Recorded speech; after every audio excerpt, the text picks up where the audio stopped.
अस्मद्गुरुपरमगुरुन्यतिवरपूर्णं सयामुनं रामं पद्माक्षणादषडजित् शयनेश रमावतीं वन्दे वन्दे बृन्दावनचरं वल्लवीजनवल्लभं जयन्ती सम्भवं धाम वैजयन्ती विभूषणं श्रीमान् वेङ्कटनाथार्य कवितार्केसरी वेदान्ताचार्य वर्यो मे सन्निधत्तां सदा हृदि சுவாமி தேசிகனுடைய பல தனியன்களில் ஒரு தனியனான சீரொன்று தூப்புல் திருவேங்கடமுடையான் பாரொன்றச் சொன்ன பழமொழியுள் ஓரொன்று தானே மயாதோ தாரணியில் வாழ்வார்க்கு வானேர போமளவும் வாழ்வு அப்படின்ற தனியனுடைய சமுதாயார்த்தத்தை நேற்று அனுசந்தித்தோம். இதனுடைய விசேஷார்த்தங்களை யதாமதி யதா அவகாசம் அனுபவிப்போம். சீரொன்று தூப்புல் திருவேங்கடமுடையான், சீரொன்று தூப்புல் திருவேங்கடமுடையான் அப்படின்னா மேன்மை பொருந்தியதானே, உயர்ந்த குணாதிசயங்கள்லாம் கொண்டதானே. தூப்புல் அக்ரஹாரத்தில் அவதரித்த வேங்கடநாதன் திருவேங்கடமுடையான்.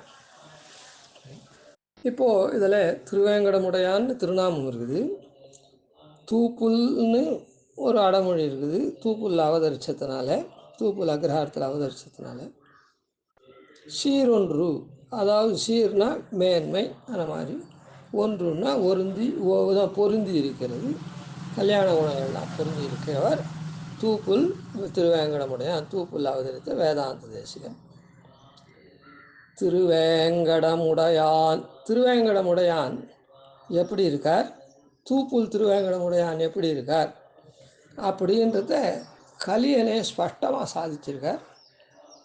அதை கொண்டு முதல்ல அனுபவிப்போம். பொன்னை மாமணியை அணியார்ந்ததோர் மின்னை வெங்கடத்துச்சியில் கண்டு போய் என்னையாளுடை ஈசனை எம்பிரான் தன்னை யாம் சென்னு காண்டும் தன்காவிலே. அதாவது ஒரு எம்பெருமானே வேங்கடத்துச்சியில் கண்டு, வேங்கடத்துச்சியில் பார்த்தேன், அப்புறம் யாம் சென்னு காண்டும் தன்காவிலே, தன்காவில் போய் பார்த்தேன். தன்கான்ற திவ்யதேசம் காஞ்சிபுரத்தில் இருக்கக்கூடிய திவ்யதேசம். அங்கே தான் தன்கா திவ்யதேசத்தில் தான் தூப்புல் அக்ரஹாரம் இருக்குது. அந்த தன்கா திவ்ய எம்பெருமானுடைய சன்னதி வீதி மாதிரி இருக்கிறது தான் தூப்புல் அக்ரஹாரம்.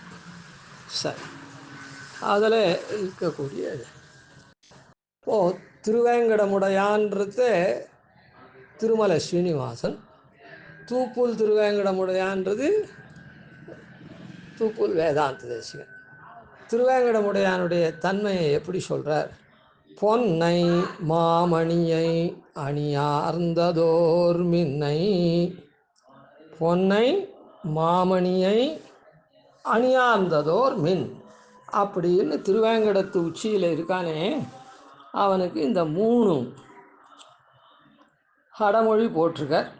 அதான் 3 விஷயம், 3 பெருமையை சொல்லியிருக்கார். அப்படி சொல்லணும். பொன்னை, பொன்னுனா எல்லாராலும் விரும்பக்கூடியதான வஸ்து, எல்லாரும் விரும்பக்கூடியவா.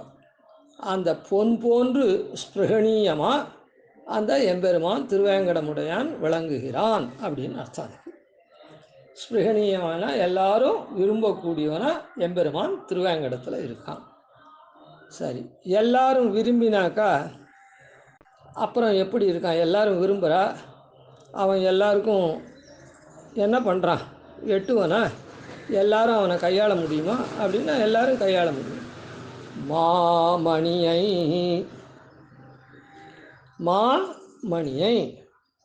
ரொம்ப மணி போல ரொம்ப உயர்ந்த பெரியவனாக இருக்கான், மணி போல உயர்ந்த தன்மை உடையவனாக இருக்கான். மாமணியை எப்படி அப்படின்னு சொன்னால், மணியாகப்பட்டது என்ன பண்ணும் அப்படின்னா,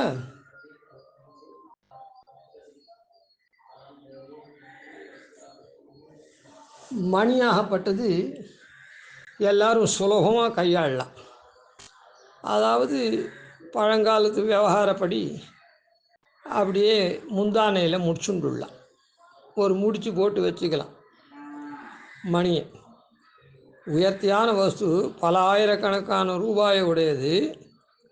ஆனால் அதை அதுக்கு ரொம்ப இதுவே இல்லை. நம்முடைய உத்திரியத்திலே முடி போட்டுடலாம். பொம்நாட்டிகள் ஸ்திரீகள் இதிலேயே தன்னுடைய புடவையிலே தலைப்பில் முடி போட்டுள்ளலாம். இப்போது பாம்பேலாம் சொல்கிறா, பாம்பே அது குஜராத், இப்போ எனக்கு சொல்ல தெரியல. அங்கே வைர வைடூரியங்கள் நவரத்னங்கள்லாம் ஜஸ்ட்டு பேப்பரில் பொட்டலம் கட்டி அப்படியே அனுப்புவோம் அப்படின்னு சொல்கிறார். அது பட்டாட்டோவுமா எடுத்து போனால் தானே அது பயமெல்லாம் இருக்குது, எளிதாக கையாள முடியும். ஒரு கடையிலேருந்து இன்னொரு கடைக்கு ஜஸ்ட்டு பேப்பரில் சுற்றி அப்படியே கொடுப்பான், பொட்டலமாக கட்டி கொடுப்பான், எடுத்துன்னு போவான்னு சொல்லுவான். அதுபோல் பெருமாள் இப்படி எல்லாரும் விரும்பக்கூடியவனாக இருக்கான். பொன் போன்று உடனே எளிதில் கையாளக்கூடியவனாகவும் இருக்கான். அந்த மணி அவ்வளோ மாமணி, பெருமை மிகுந்ததான மணி, விலை உயர்ந்ததான மணி. இப்போ நவரத்னங்கள்லாம் இருக்கு. இப்போ அந்த மணி என்ன பண்ணுறது? வெறும் நம்ம மணியை கையாளலாம், சுலபமாக கையில் வச்சுக்கலாம்னா என்ன பிரயோஜனம் அதால்? அப்படின்னா அப்படி இல்லை. நமக்கு உண்டான தீங்கை போக்கடித்து நன்மையை கொடுக்குறது அந்த மணி. என்ன சார், என்னப்பா இன்றைக்கி நீல கலர் மோதிரம் போட்டுருக்க அப்படின்னா, ஜோசியர் சொன்னார் இந்த கிரகம் சரியில்லையா, அதுக்கு பிராயசித்தமாக இந்த கலர் மோதிரம் போட்டுண்டாக்கா உனக்கு சௌகரியங்கள்லாம் வரும், அந்த குறைச்சல்லாம் போய் அப்படின்னு சொன்னார். அப்படின்னு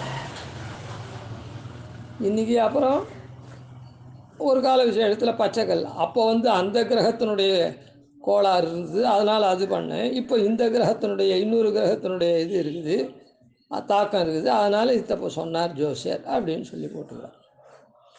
இப்போ பெருமாள் என்ன பண்ணுறான்னா, எல்லோரும் விரும்பக்கூடிய பொண்ணாக இருக்கான். விரும்புகிறவாள்லாம் உடனே பெருமாள்கிட்ட போய் அவளுக்கு என்ன வேணுமோ அதை பிரார்த்திக்கிறா. பிரார்த்தித்தா பெருமாள் உடனே தரான். கிட்ட போய் மணி எப்படி சுலபமாக கையாள முடியுமோ அது மாதிரி அந்த பெருமாளை சுலபமாக போய் சேவித்து பிரார்த்திக்கிறான். அந்த மணியை போட்டுண்டா எப்படி அந்த மணியாகப்பட்டது தீங்கை போக்கடித்து நல்லது கொடுக்குறதோ அதுபோல் எம்பெருமான் பலனளிக்கிறான். திருவேங்கடமுடையான் பொன்னை மாமணியை அணியார்ந்ததோர் மின்னை. அவன் அப்படி பலன் கொடுத்துட்டானே, அப்போ அவன் கொடுத்த பலன் எப்படி இருக்குது அப்படின்னு சொன்னால், நாம் என்ன கேட்டோமோ அதை கொடுத்தான். அந்த மணி கூட என்ன பண்ணோம், நவரத்னம் ஏன் கொஞ்ச நாள் நீளம் போட்டுனா அப்புறம் பச்சை போட்டுக்கிறான். அந்த காலத்துக்கு வேணுமானதே பரிகாரத்துக்கு நீளத்தை போட்டுட்டான். இன்னொரு காலத்தில் என்ன பாடுபடுத்துறதோ அதுக்கு தகுந்த பரிகாரத்துக்கு பச்சை போட்டுக்கிறான். அந்த மாதிரி அந்த பெருமாளை போய் இன்றைக்கி என்ன வேணுமோ நான் படிக்கணும், பாஸ் பண்ணணும்னு கேட்டான். இன்னொரு நாளைக்கு கொடுத்தார். இன்னொரு நாளைக்கு வேலை வேணும்னு கேட்குறான், கொடுக்குறார். இன்னொரு நாளைக்கு கல்யாணம் ஆகணும்னு கேட்குறான், கொடுக்குறார். இன்னொரு நாளைக்கு குழந்தை வேணும்னு கேட்குறான், கொடுக்குறார். சரி, அதனால் இதெல்லாம் எப்படிப்பட்டது? அணியார்ந்ததோர் மின்னை. அதுக்கப்புறம் அவன் எப்படி இருக்கான் அப்படின்னு சொன்ன, அணியார்ந்ததோர் மின்னை, அதாவது அணின்னா அழகு, ஆர்ந்து அணியார்ந்துன்னா ரொம்ப மிகுந்து இருக்குது, அழகு ரொம்ப நன்னா இருக்குது, மிகுந்து இருக்குது. அணியார்ந்தது ஓர் மின்னை, ஒப்பற்ற மின்னல் போல இருக்கான்.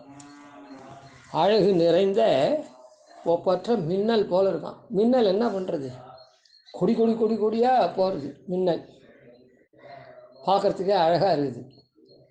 அப்போ பார்க்க முடியுமா, கண் அஃபெக்ட் ஆகுமா அப்படின்றது இருக்கட்டும். அது ஒரு செகண்டு தான், ஃப்ராக்ஷன் ஆஃப் செகண்டு கூட இல்லை. அப்படி கொடி கொடியாக இருக்குது, பளிச்சுன்னு இருக்குது.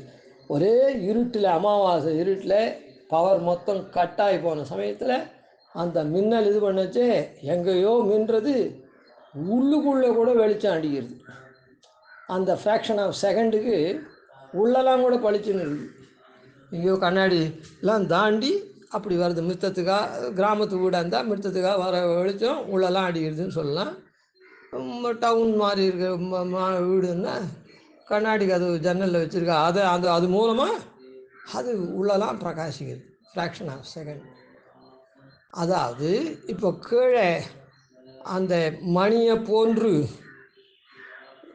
எளிதாக அவனை பற்றி பெறக்கூடிய பலன் இருக்கே, அது எப்படின்னா அழகாக இருக்குது. அவன் என்ன வேணுமோ, நான் ஒரு கோட்டீஸ்வரன் ஆகணும், எனக்கு லாட்ரி சீட்டில் அடிக்கணும், உனக்கு நான் பாதி தந்துடுறேன், அது லாட்ரி 10 கோடி அதில் வந்ததுன்னா 5 கோடி உனக்கு தந்துடுறேன், டேக்ஸு கூட நானே மொத்தம் பார்த்துக்கிறேன். 2 கோடி வருதுன்னு வச்சுக்கோங்க, டேக்ஸ் போக 6 கோடி வருது, அதில் 5 கோடி கொடுத்துட்டா கூட பிறகு இவனுக்கு 1.5 கோடி 1.25 கோடி வருது போகிறோம் அப்படின்னு பிரார்த்திக்கிறான். அப்படின்னா அவ்வளோ பிரார்த்திப்பானான்னு எனக்கு தெரியல. உனக்கு 2 கோடி போடுறேன், 4 கோடி போடுறேன், ஏதோ சொல்கிறான், பெருமாள் கொடுக்குறேன், அதனால் அவன் நன்னா இருக்கான். இல்லை பிஸ்னஸில் நிறைய லாபம் வரணும் பிரார்த்திக்கிறான், நன்னா இருக்கான், லாபம் வருது. அப்போ என்ன ஆகுது? அதெல்லாம் அந்த பலன் அப்படியே சாஸ்வதமாக இவனுக்கு இருக்குதா? இல்லை. அணியார்ந்ததோர் மின் போல இருக்குது. அந்த மின்னல் எப்படி பளிச்சுன்னு அழகாக இருக்குதோ அதை போல் இது நன்னா இருக்குது இந்த பலன் கொடுக்குறது. ஆனால் அந்த மின்னல் போல் கொஞ்ச நாளைக்கு தான் இருக்குது இந்த பலன்.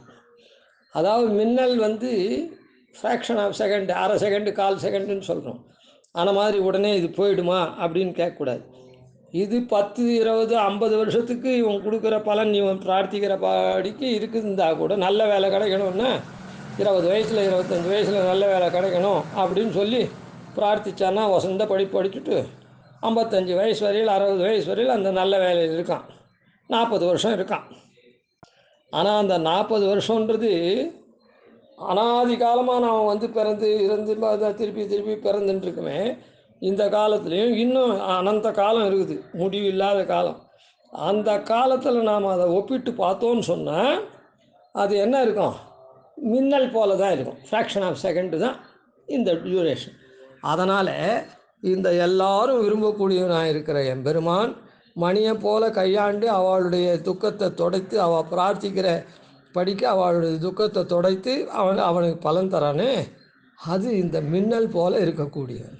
அந்த பலன் அவனுக்கு அழகாக கொடுக்குறான். பலன் அது மின்னல் போல இருக்குது. அப்படிப்பட்ட எம்பெருமான் அவனை வேங்கட தூச்சியில் கண்டு எங்கே பார்த்தேன் அவனை சேவிக்கிறேன்னா, கலவு வெங்கடநாயகா அப்படின்னு கலியுகத்தில் கண்கண்ட தெய்வமாக இருக்கக்கூடிய எல்லாரும் போய் அவனை ஆசிரியித்து பலன், வேண்டிய பலன், ஐகிக பலன்லாம் பெறாளே அந்த பலன்.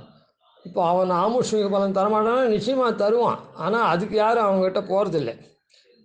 நம்மாழ்வார் தான் புகழொன்று இல்லாடியேன் உன்னடி கீழ் அமர்ந்து புகுந்தேனேன்னு அபவர்க்க பலத்துக்கு பிரார்த்தித்தார்.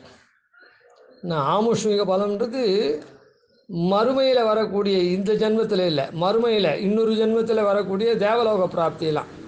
அபவர்க்கம்ன்றது இந்த ஜென்மத்தில் இல்லை, இந்த ஜென்மம் முடிஞ்சவுடனே வரக்கூடிய மோட்சம். ஐகிக பலத்துக்கு தான் எல்லோரும் போனான். அதனால் வேங்கடத்தில் எப்படி இருக்கா? பொன்னமாமணியை எல்லாரும் விரும்பக்கூடியவனாயும் எளிதில் கையாண்டு அவனை போய் பிரார்த்திக்கக்கூடியவனாயும், பிரார்த்தித்தா நல்ல பலனை நன்னா அனுபவிக்கக்கூடிய பலனை தரான். அணியார்ந்தது ஒப்பற்றதா. அது எப்படி இருக்குது? நன்னா இவன் பிரகாசமாக இருக்கான். திருப்பதிக்கு வாரம் போய் சேவிச்சான்டா. அதுக்கப்புறம் இவனுக்கு ஒரு டேர்னிங் பாயிண்ட்டு வாழ்க்கையில் ரொம்ப நன்னா இருக்கான். இவன் கோட்டீஸ்வரனாக இருக்கான், பங்களா கட்டின்னு இருக்கான், கார் அதெல்லாம் இதுவாக இருக்கான் அப்படின்னு எல்லாரும் புகழறாளே, அதை போல் இவன் அப்படி கொடுக்கக்கூடிய தன்மையாளனாக இருக்கும் திருவேங்கடத்தில் இருக்கா அப்படின்னு சொல்கிறேன். அந்த எம்பெருமானை போய் சரி இங்கே சேவிச்சுட்டு உடனே என்ன பண்ணுறான் இந்த பெருமாளை? அதுக்கு அடுத்தது என்னையாளுடைய ஈசனை எம்பிரான் தன்னை யான் சென்னு காண்டும் தன்காவிலே அப்படின்னு. தன்காவில் இருக்கக்கூடிய பெருமான் எப்படி இருக்கான், அவனுடைய சொரூப ரூபம் எப்படி இருக்குது அப்படின்னு சொன்னால், குணாதிசயம் எப்படி இருக்குதுன்னா, என்னை ஆளாக கொண்டு அடியவனாக கொண்டு ஈசன் என்னை நியமிக்கக்கூடியவனாயும் எம்பிரான் எனக்கு உபகாரம் பண்ணக்கூடியவனாகவும் இருக்கக்கூடிய பெருமாள் தன்காவிலே இருக்கான் அப்படின்னு. இந்த தன்காவில் இருக்கிற பெருமாளுடைய இந்த விற்த்தாந்தத்தை நாளைக்கு விசதமாக கவனிப்போம். कवितार्किकसिंहाय कल्याणशालिने श्रीमते वेङ्कटेशाय वेदान्तगुरवे नमः विण्ठोपाधिनिधिवर्यान् भजे श्रीरङ्गपुरुषडि यदीशानपदा श्रीं श्रीवत्संसलगं वन्दे श्रीकृष्णदेशिकम्